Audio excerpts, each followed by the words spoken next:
Hey guys, I'm Mike Pedigo, and with me today I have a mid-length. The mid-length revolution is upon us and in full swing, and I just wanted to take a couple minutes to address some of the common questions we're getting about these mid-lengths and go through some basic design principles. So this is the portal version, which we're calling the Enigma. It's a 5.2 by 19 wide at 45 liters. We've also got a 5.6 at 20 wide by 55 liters. And I want to emphasize that these portal designs are also the same exact design file as the UNIFOIL Quiver killer that's coming out, I think, next month.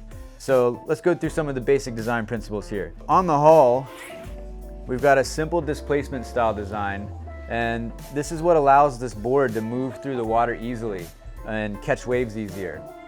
We keep this displacement style hull all the way through to the tail. Very minimal resistance through the water. Really just picks up speed easily, feels great under the chest when you're paddling prone, and feels great on the wing moving through the water to hop up on foil. So on the deck of this board, we've kind of boxed out the rails a little bit here on the edge, and what that does is that gives you maximum space for offset position, for keeping your fingers from rolling off of the rails when you're popping up. I myself am pretty offset, so I like to have as much space out towards the rail as I can. I don't like boards that are heavily domed. It doesn't feel right for my feet as I get towards the edge of the board.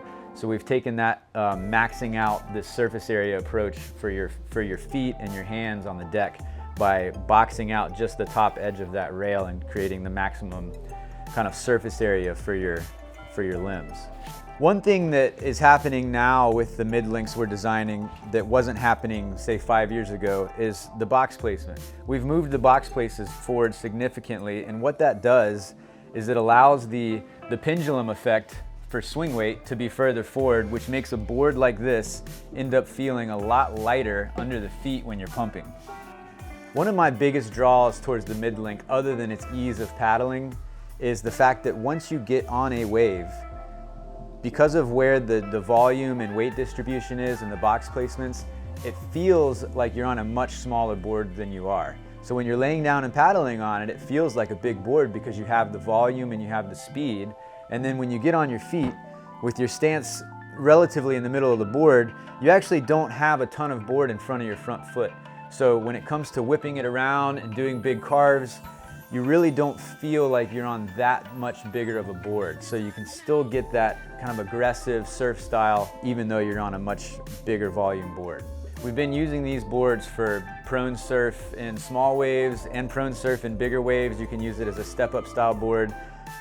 Anytime you can increase your paddle speed, you're just gonna get a wave easier. So it happens to work for both small waves and big waves.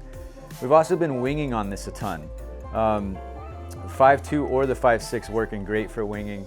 I typically do a standard style knee start, and since the board moves through the water so easily, it comes up to the surface pretty quickly, gaining that speed, and once you're on the surface, it's over. You're basically on foil right away, and then you have all the advantages of having that smaller board feel when you're up.